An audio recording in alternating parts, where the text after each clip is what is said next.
He stood on the ridge as dawn broke over the mountains, and for the first time in his life, no pack stood with him. The howls that had defined his existence since birth were silent now. The familiar sense of brothers, sisters, and the parents who had raised him had faded from his fur. The territory he had known every inch of lay behind him, forbidden ground where his presence would now mean death. Washalon. At 3 years old, he had been driven from the only home he had ever known by a force as old as wolves themselves. The pack that had nurtured him had become the pack that would kill him if he remained. His father, the Alpha, who had taught him to hunt, had turned those same teeth against him in a final, brutal message. Leave. Or die. So he left, not knowing where he was going, not knowing if he would survive the journey, knowing only that, somewhere beyond the horizon, there might be a place where a lone wolf could become something more than prey for the wilderness that surrounded him. Welcome to Wildlife AI Stories. Tonight, we follow one wolf's extraordinary odyssey across 1,000 miles of unforgiving terrain. We witness the dangers that face dispersing wolves, the instincts that drive them forward, and the slim odds that any lone traveler will survive to establish a new pack of their own. This is the journey that every wolf dreads, and that many wolves must make.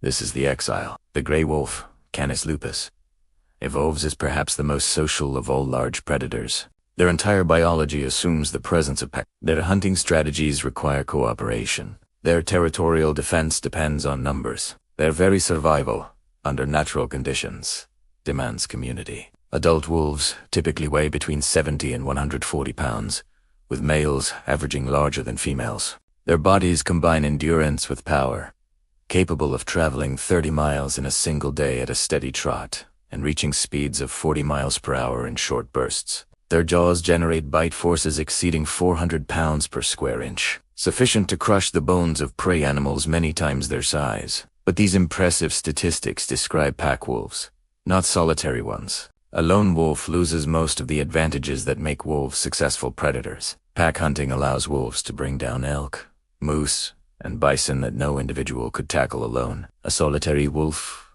must survive on smaller prey, carrion, and whatever fortune provides. The caloric math becomes precarious. Territory defense, similarly, requires numbers. A pack can patrol and protect a range of 200 square miles or more. A lone wolf can claim nothing and must pass through territories held by established packs who will attack any intruder. The very ground beneath the disperser's feet belongs to wolves who want him dead. The social bonds that wolves form within packs serve emotional as well as practical functions. Wolves that lose packmates demonstrate behavioral changes consistent with grief. They howl for absent companions. They return to sites associated with lost family members. They display reduced activity and apparent depression. A wolf leaving its pack loses everything: family, territory, hunting partners, social structure. The exile walks into a world that has become entirely hostile, sustained only by instincts that promise, without guaranteeing that the journey might eventually end. Why do wolves leave the packs that sustain them? Other adults assist in raising pups, hunting prey, and defending territory, but they do not pass their genes to the next generation. For a young wolf reaching sexual maturity, remaining in the natal pack means remaining genetically irrelevant. The drive to reproduce proves stronger than the safety of staying home. Dispersal typically occurs between the ages of 1 and 3 years, when young wolves reach physical maturity and begin experiencing the hormonal pressures that demand their own breeding opportunities. Males disperse more frequently than females, though both sexes make these journeys. The timing often correlates with pack tensions. As young adults begin challenging established hierarchies, conflicts with alpha wolves intensify. These confrontations can turn violent, sometimes fatally so. The young wolf who loses a dominance challenge faces a choice between submission and departure. Our wolf chose departure. His final confrontation with his father left him bloodied but alive. The wounds would heal.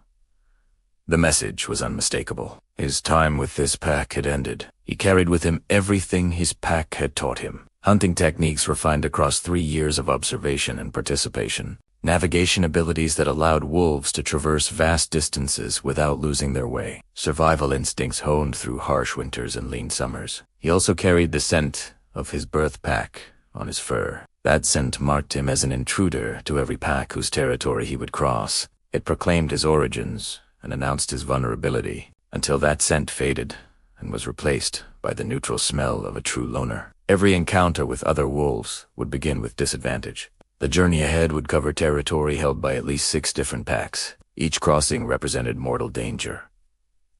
Each boundary meant potential death. He began walking anyway. The first 300 miles taught him what survival as a lone wolf truly required. He traveled primarily at night, when his gray fur blended with shadows and his footfalls disturbed no one who might report his presence. He avoided the trails and travel routes that pack wolves maintained, forcing himself through difficult terrain that established residents rarely patrolled. He traded efficiency for invisibility. Food came erratically. A deer carcass left by mountain lions provided several days of sustenance. Snowshoe hares, caught through patient stalking, offered small but essential calories. He learned to eat things that pack wolves would disdain, including insects and berries when desperation demanded. The first territory crossing nearly killed him. He had studied the patterns of the resident pack for 2 days, watching from a ridge as they moved through their range. He identified what seemed like a gap in their patrol schedule and began his crossing at midnight, moving as quickly as stealth would allow. He was halfway through when the howl erupted behind him.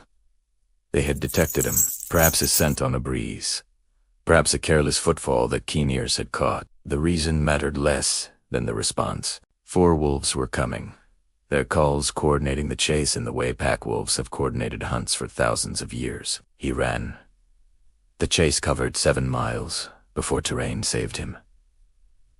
A river, swollen with spring melt, lay in his path. He plunged in without hesitation, the cold water shocking his system but washing away the scent trail as pursuers followed. He emerged on the far bank and kept running, not stopping until dawn light made further pursuit unlikely. He had survived. Barely. And 5 more territories lay ahead. The middle passages of his journey crossed land that belonged to no pack, but offered its own dangers. Mountain ranges too harsh for permanent wolf occupation forced routes through high passes, where winter had not yet released its grip. Snow that would have posed little challenge to a well-fed pack wolf became exhausting. Obstacle to a lone traveler living on marginal nutrition. He lost weight steadily, his ribs becoming visible beneath fur that had begun to lose its luster. Predators other than wolves posed threats he had rarely considered when surrounded by pack. A mountain lion tracked him for 2 days, before apparently deciding that the gaunt wolf offered insufficient reward for the risk of confrontation. A grizzly bear, emerging from winter dormancy and hungry for any calories, forced a detour that added 30 miles to his route. The roaring metal creatures that traveled these strange flat rivers seemed oblivious to his presence, but their speed terrified him. He waited until darkness and silence coincided, then sprinted across, with his heart pounding at rates that hunting moose had never triggered. Human structures appeared with increasing frequency as he traveled. He learned to avoid them, circling wide around the scent of dogs and the sounds of human activity. His ancestors had learned fear of humans across centuries of persecution. That inherited caution served him well as he navigated a landscape increasingly altered by the species that had nearly exterminated his kind. The loneliness proved as challenging as the physical trials. Wolves are not meant to be solitary. Every instinct in his mind reached for companions who were not there. He howled at night, sometimes receiving distant responses that offered no comfort and much warning. He dreamed of the pack he had left, waking to the renewed reality of his isolation. He kept walking. The journey our wolf undertakes mirrors documented dispersals that wildlife have tracked through radio collars and satellite monitoring. They maintain the genetic diversity that allows populations to adapt to changing conditions. The mortality rate for dispersing wolves is staggering. Studies suggest that approximately 50% of dispersing wolves die before successfully establishing new territories. They are killed by other wolf packs defending territories. They are struck by vehicles on highways they must cross. They are shot by humans who encounter them in areas where wolf tolerance is limited. They starve when their hunting skills, developed for cooperative prey capture, prove insufficient for solitary survival. The wolves who survive this gauntlet possess combinations of luck, skill, and timing that cannot be predicted in advance. They find gaps in territorial coverage. They locate areas where prey is accessible to lone hunters. They encounter potential mates at moments when pair bonding becomes possible. Our wolf carries no guarantee of joining that successful minority. Statistics suggest his journey will end in death somewhere along the route. Every successful disperser was once a lone wolf, facing the same impossible odds. Some wolves beat those odds. 800 miles from his birthplace, something changed. The land here felt different. The scent markers he encountered were old, faded, left by wolves who had perhaps moved on or died out. The prey signs he read suggested populations unharvested by pack hunters. The terrain offered the features wolves require.